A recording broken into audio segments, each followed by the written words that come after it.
In 1819, a young Eugène Delacroix tore through the streets of Paris like a man possessed.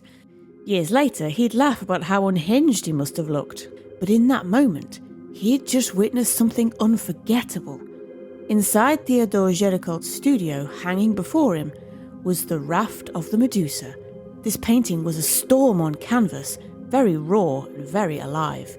This wasn't the kind of art you politely admired. It grabbed your collar and made you feel things. Gericault had done the unthinkable. He turned tragedy into a spectacle that Paris couldn't stop talking about. But who was Théodore Géricault? Why did he choose to capture this moment of hideous abandon? And how did he go about creating this massive canvas? And why does it still pull people in 2 centuries later? But to understand why the Raft of the Medusa hit Delacroix like lightning, you have to picture the size of what he saw. The canvas is massive, just over 16 feet tall and 23 feet wide. Gericault had to rent a giant studio just to have space to work on it, and he filled it with a raft, patched together from broken wood, tossed on wild ocean waves, crowded with people caught between life and death. Your eyes move straight to the top right, where bodies pile upward in a strong diagonal. Arms stretch high, reaching towards something far away. A black man stands at the peak, waving a red and white cloth towards a barely visible ship in the distance. Below him, another figure lifts an arm in the same direction. Everyone in that group is looking for rescue, eyes fixed on the same faint hope, surrounded by bodies that can no longer look anywhere at all. Lower down, the energy fades. The figures here have given up or slipped away. A grey-haired man with a red head wrap sits on the raft, his face resting in one hand, the other gripping the lifeless body of a pale young man, likely his son. The boy's body stretches out over the raft's edge, inches from the sea. Nearby, a man arches backward, only his upper half visible above the waterline. Just beside the father and son, another figure lies face down, arm flopped over a wooden plank. That's Delacroix himself, used as a model. Next to him, a pale body dressed in white is twisted into the wreckage, legs caught in the boards, head hanging into the sea. Everything is washed in thick greens and murky shadows, giving the whole scene a heavy, breathless silence. That silence settles at the base of another triangle, larger this time, stretching up towards the top of the mast where a sail catches the wind, and back down along a rope that crosses the painting. This shape, too, tells a story, pulling our eyes upward again and framing the chaos that once filled the raft. By the time this painting went up at the Paris Salon in 1819, nearly everyone already knew what it showed. The story had made headlines just a few years earlier and caused a political uproar. In July 1816, the French naval ship Medusa was on its way to Senegal. On board were government officials, the newly appointed governor, his family, and others sent to tighten France's grip on the colony and to quietly keep the illegal slave trade going. But there were also reformers and abolitionists on board, hoping to change things by building a self-sustaining farming system with the Senegalese people. It all fell apart when the ship's captain, who had gotten his position through royal connections, ran the Medusa aground on a sandbar off the coast of West Africa. The ship couldn't be saved, so the high-ranking passengers, governor, family and friends, took the lifeboats. That left 150 people behind, crammed onto a raft quickly built from the broken masts.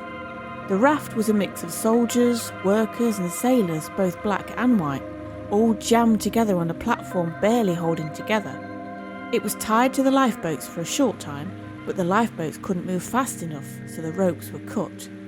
Axes were involved. The raft drifted away.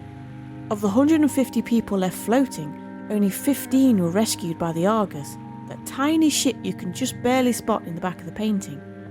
In the end, just 10 lived to tell the tale of starvation, madness, murder, and cannibalism. That's exactly what made the Raft of the Medusa unlike anything people had ever seen. Gericault took the grand, polished style of history painting, like David's Oath to Horatii, all muscle and moral lessons, and threw it into the stormy sea. Instead of heroes and perfect poses, he gave the public a raw, romantic vision of human suffering pulled straight from the headlines. No ancient battle, no classic legend, just the chaos of real life on a raft, still fresh in everyone's memory. To get it right, Gericault didn't just rely on imagination, he went full detective. He started with newspaper stories, then tracked down two survivors, Henri Sauvigny, the ship's surgeon, and Alexandre Conriard, the engineer. Both had published their accounts, and Gericault not only read them, he interviewed them. He even worked with other survivors to understand every grim detail. The research didn't stop there. Gericault visited the French coast to study how ships moved on the waves.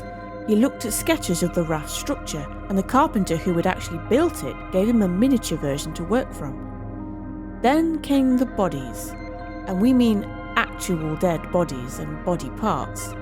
Gericault drew the dead and the dying, trying to understand their shapes, their weight, their silence. He made study after study, over 100 in total, moving through each moment of the story, sketching in watercolour and oil, shaping the chaos into something that would speak to everyone who stood before it. Gericault's long process of sketches, studies and research finally led him to the exact moment he wanted to paint, a moment that looked like hope, but wasn't. He chose the instant when the survivors spotted the Argus and tried desperately to signal for help. The ship didn't stop. It passed by them, leaving the figures on the raft waving scraps of cloth into empty space. The Argus did in fact come back 2 hours later and rescued the few who remained. But Gericault froze time at the point of rising hands, frantic movement, and fading faith. Even with all its raw emotion, the painting still nodded to tradition. Viewers at the 1819 Salon would have recognised the size and structure right away. Big canvas meant big ideas, usually about bravery or noble sacrifice. And the careful composition, built from two pyramids that cross each other, gave the chaos a sense of order. Artists and art lovers alike would have noticed the familiar poses. The man at the top waving the cloth, seen from behind, was based on the famous Belvedere torso, a classical sculpture every art student knew. The grieving father holding his son echoed the story of Ugolino from Dante's Inferno, which had inspired painters for centuries. The twisting muscles, the tension, the high drama, it all had Michelangelo's fingerprints, in the best way.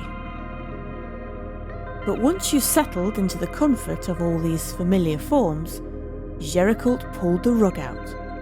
This wasn't a clean moral tale wrapped in beauty. The moment was brutal. The people who should be facing us are turned away. The light doesn't clarify, it deepens the shadows. The living look past the viewer, and the bodies closest to us aren't heroes. They're corpses.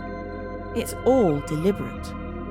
Where Jacques-Louis David painted the Oath of the Horatii with clean lines and noble purpose, Gericault drenched his figures in heavy darkness, more Caravaggio than Classicism.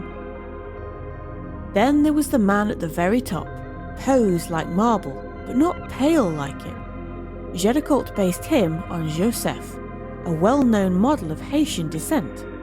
That choice mattered. At a time when classical art still favoured white, marble-like bodies, Gericault gave the central figure dark skin, making sure viewers couldn't ignore the colonial past hiding behind the story of the Medusa.